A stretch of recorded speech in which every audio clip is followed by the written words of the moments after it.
যে এটা আমি ভাষায় প্রকাশ করতে পারতেছি না। আমাদের যে আনন্দ, সেই আনন্দে আপনি দেখতে পাচ্ছেন অলরেডি বাংলাদেশের 20 কোটি মানুষের আনন্দের একটা উল্লাস বইতে আছে।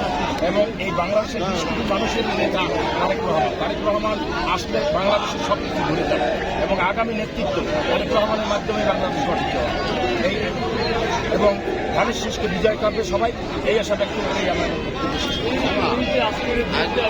এই বাংলাদেশের এখন যে পা দেবে সেই আনন্দ আমরা ভাষায় প্রকাশ করতে পারতেছি না। কারণ হচ্ছে এত আনন্দ লাগতে আছে যে আমরা সত্যিকার জিনিসটা কালকে দেখতে পাবো। তারেক রহমান যেভাবে আসিয়া বাংলাদেশে পা রাখার পর আমাদের খুশিটা মানে ঈদের খুশির চেয়ে বেশি খুশি। ওইটার সাথে এটার হবে না, কারণ হচ্ছে এই 17 বছরের আবেগ যারা আমরা আন্দোলন সংগ্রামে ছিলাম তারেক রহমানের নির্দেশে এবং নেতৃত্বে আমরা সারা বাংলাদেশে আনন্দের বন্যা বয় দিচ্ছি। যার জন্যই আজকে ফ্যাসিস্ট হাসিনা বাংলাদেশ ছাড়া হয়েছে এবং সেই নেতৃত্ব আমাদের দেশ নায়ক তারেক রহমান আমাদের দিয়েছেন। আমরা সেইভাবেই আন্দোলন সংগ্রাম করেছি। এখন চোখের কোনায় পানি দেখা যাচ্ছে, এই পানি এই পানি আবেগের পানি, যা তারেক রহমানের জন্য আমাদের যে ভালোবাসা, সেই ভালোবাসার বহিঃপ্রকাশ।